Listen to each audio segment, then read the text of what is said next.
Hey guys, so I got my hands on the transcript from the bail hearing. It was the second bail appeal is what they're calling it, before Judge Carter. Picture this person speaking to the judge and everyone else in the court, okay? From the attorney Emily Johnson. The freak-offs were elaborate. They began in 2009 and extended into this year. These freak-offs were arranged with his entourage. The defendant used narcotics so that the victims would continue, ketamine, GHB, and others. The defendant would record these freak-offs, at least in part to use them as blackmail. We have an email. A victim says, "So you were going to make me blank, or you were going to leak some freak off SHIT." A different victim wrote, he said he was going to expose me with the sex tape. I was drugged. That's just two examples. And so it's rich when the defendant submission filed today accuses the victim of extorting. He's the only extorter. We seized 6 guns and they were in the defendant's home and he had access to them. We are focused on the defaced guns in the defendant's closet. They filed serial numbers off the guns. This is not about security, but dangerousness. The security team is the only one he says would monitor him. The head of security has now been served with a subpoena given what we learned about his role in the offense conduct. Now about the hotel. Yesterday, defense counsel called it a fight in a relationship, but it is trafficking. The defendant had a freak-off on March 5th, 2016. We have evidence that there was one commercial sex worker there in the room during the assault.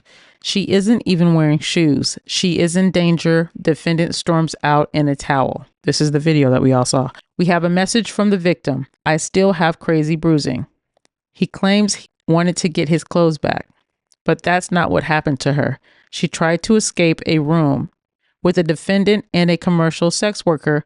She fled without shoes. Immediately after the assault, the defendant sent messages. "Call me. The cops are here. I got 6 kids. Yo, please call me. I'm surrounded. You gonna abandon me?" Second, all alone? The defendant knew he had done something that would elicit police response. He covered up what he did. This year, after the surveillance video came out, only then did he admit that it was him. I was up. I hit rock bottom, but I make no excuses. Yesterday, it was claimed that his clothes were taken, but that's not what happened. Why drag the victim back down the hall to the room? The indisputable evidence makes clear you cannot take the defendant at his word. March 5th, 2016 is far from the defendant's lone act of violence and obstruction. Freak-off activity is at the core of this case. They use force, coercion, and drugs. Our investigation is ongoing. Half a dozen escorts are just the tip of the iceberg of the number of escorts who have participated in these freak-offs. The case is charged a sex trafficking by force, fraud, and coercion. The acts are not consensual. It's crazy that you have to go this level of detail and explain it to some people. They just don't get it. I've seen so many people say, "Well, it's just the same thing as Hugh Hefner. It's any Playboy."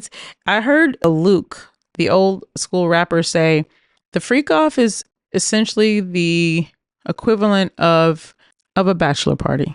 He said it was a bachelor party. That's all it was. Listen, if bachelor parties were truly about destroying lives the way that these parties have destroyed lives, I tell you right now, people are not having these bachelor parties. Is that people just getting snatched out of their regular lives? By the time you get married and get back to your life, there's someone coming for you. So let's not pretend this is all about wild freaky deakiness, because there's someone that's willing to do this whether you pay them or not. The problem with this is the coercion. Well, the problem with this is that there was only one person that was winning from all this, and only one person that was holding the strings. When you read the book states that he was doing this because he said this is how we get more, and this is how we keep what we have. It was all strategic. It was all strategic. Every single act of violence, freak-off activity, the man was calculated, and he was able to get away with this for so long. We're not just talking about women, because it's very easy to say women, we objectify women. That's what women do. Better him than just some random dude. No, men. men who did not consent. I'm not talking about gay men or men that were okay with this, because even if you're gay, you still need to offer consent. Can you imagine someone doing something to you without your permission in this way? The attorney continues, the defense is arguing that anyone in a freak off wanted to be there. That's not the law. When people are threatened with exposure and are beaten, they cannot consent. That is called trafficking. Victims' heads were slammed against car windows. Here are some text. You get effed up, you knock me around. I'm not a rag doll, I'm someone's child. We have witnesses who witnessed the injuries. The conduct happened behind closed door in houses, hotel rooms, and cars. Judge Tarnowski was concerned. Judge Tarnowski found that she did not believe defense counsel can control the defendant. Consider the Mercedes case in the circuit, reversing a decision to release a defendant.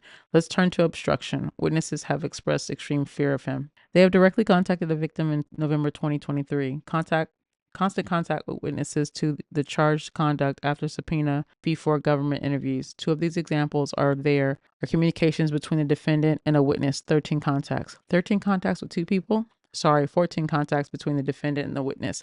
Also, he reached out to a witness he had not been in contact with for several years after the grand jury subpoena. He used intermediaries. He recorded the conversation on another person's device. In November of 2003, in November of 2023, he twice called a victim. On November 19, he received a text from this other person in response. It reads, I feel like I'm reading my own sexual trauma. 3 pages, my experience. The defendant called her and gaslit her, trying to convince her that it was consensual. He repeatedly said he was not surprised to be speaking on the phone. He tells witnesses not to text him. The defendant said if support, nothing to worry about, money. The defendant wrote his financial advisor should not make a mistake and not get that rent paid. This was obstruction. They're citing a court case, U.S. versus LaFontaine. That's what's going on here. This is crazy.